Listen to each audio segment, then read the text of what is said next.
ìfẹ́ mi ń ṣọjọ́ ìbí ayé bá mi kí olólùfẹ́ mi ló lè ní ẹ bá ń súre fún ẹni bí ọkàn mi máa yàn kú kájọ pẹ́ nínú ọlá ìdùnnú ayé mi máa fòyà bàbá ni ó lo màmá gbó ìfẹ́ mi ń ṣọjọ́ ìbí ayé bá mi kí olólùfẹ́ mi ló lè ní ẹ bá ń súre fún ẹni bí ọkàn mi máa yàn kú kájọ pẹ́ nínú ọlá ìdùnnú ayé mi máa fòyà bàbá ni ó lo màmá gbó. ìfẹ́ àdìó ń ṣọjọ́ ìbí àpèkẹ́ adé ló lé ní ajatọ́ ìgbà jùmọ̀kẹ́ bàmí síákà ní ẹ̀yọ̀ pẹ́ adára bí egbin àpèkẹ́ kẹwẹ́ má bàjẹ́ o adùn máa dán àdìó láyàrá nìyẹn ọlájúmọ̀kẹ́ o àdúró ti ní lọ́jọ́ ogun lè nígbà rírí nígbà àìrí ìwà tàdíó ni ẹyẹ bí ọ̀kìn kò sí nígbó ayàrá bí rẹ ṣọ̀wọ́n àpèkẹ́ adé. Happy birthday to you nínú ọlálá pẹ̀lú àlàáfíà pẹ̀lú àdìó kẹjẹun ọmọ pẹ́ àdìó mọ rírì rẹ lójó máa wí pé ìfẹ́ mi ń ṣọjọ́ ìbí ayé bá mi kí olólùfẹ́ mi ló lè ní ẹ bá ń súre fún ẹni bí ọkàn mi máa yàn kú kájọ pẹ́ nínú ọlá ìdùnnú ayé mi máa fòyà bàbá ni ó lo màmá gbó. àkànjí Mr. HPT ó ti dẹ̀jẹ̀ mi ó ti di ìṣe mi ó sì ti mọ́ mi lára ká kọrin ká kéwì àgbọ̀mújójó iṣẹ́ mi ni adániwáyé ló kún fi rán mi ọ̀tọ̀ ní ti tọ́lú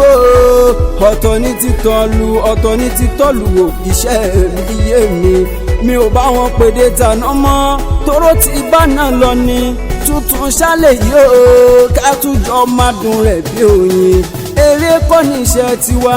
ilé ọlá ilé onínúure ló ń gbé mi rè lọ́jọ́ tèmi bàmí àdìó ọ̀túnba kókó ọlá lórí ní ìṣọ̀jọ́ ayọ̀ tó ń bá yàrá lọ́dẹ̀dẹ̀ òun lọ́jọ́ kẹta oṣù kọkànlá náà ṣàpèkẹ́ o máa pè é bí ológun ẹ̀rọ máa pè é bí ọlọ́gbọ̀n ẹ̀wọ̀fà o mama abdulwaris muhammadu fawaz abdulmajid mama isiaka olórúkọ àdìó ní kẹjọ pẹ́ kẹfọwọ́ pawó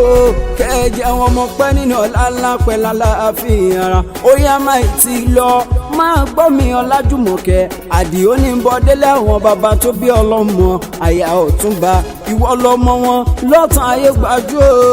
o ṣebí tiẹ̀ di méjì lọ́tàn ayé gbajú ṣebí bẹ́ẹ̀ náà ló ti bá wọn lọ́kọ olóríire ó yá jẹ́ kẹjọ máa ní ìṣòǹbẹ̀ o ọmọ ọ̀tàn ayé gbajú ọmọ ọ̀tá ayégbájú ọmọ epo gúdú gbàdá ọmọ sẹnisẹni níbàrà rẹ̀ sánú bọ́lé ògbògbò ní yàmọ̀dé lára ìrẹsà dúdú lẹ́gbọ̀n pupa làbúrò ọmọ olóyè kan àjẹlé ilé ilẹ̀ gbéjọba lọ́ba ọmọ olóbì kan wọ́wọ́ tiriwọ́ ọmọ olóbì kan ẹ̀bá ọ̀nà èyí tó jẹ́ tẹni awọ́ sẹ̀rùn ẹni èyí tí kìí ṣe tẹni awọ́ fọ́ọ̀mù ẹranko gbó ìjẹ̀ṣà ọmọ ẹlẹ́ni àtẹ́ka ọmọ ẹlẹ́ni ẹ̀wẹ̀lẹ̀ ọmọ panadà nítorí abínú ẹni ọmọ ẹlẹ́gbà òpẹ́ ẹgbẹ̀rún oṣù ọlájúmọ̀kẹ́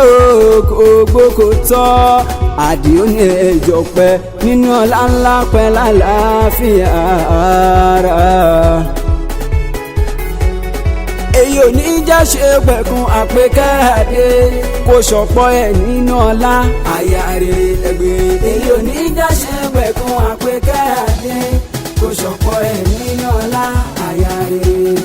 ọ̀túnba Isiaka ní èrò pé àyà rere kó má fa ikú dẹ́gbẹ̀rà kó má mọ̀ nira àpèkẹ́ pẹ̀lú àdìó kẹjẹ wọn mọ̀ pẹ́ alákànjí Mr. HPT mo súre fún ẹ àyà rere kò ṣọ̀pọ̀ ẹ̀ nínú ọlá àyà rere èyí ò ní já ṣe pẹ̀kun àpèkẹ́ adé kò ṣọ̀pọ̀ ẹ̀ nínú ọlá àyà rere.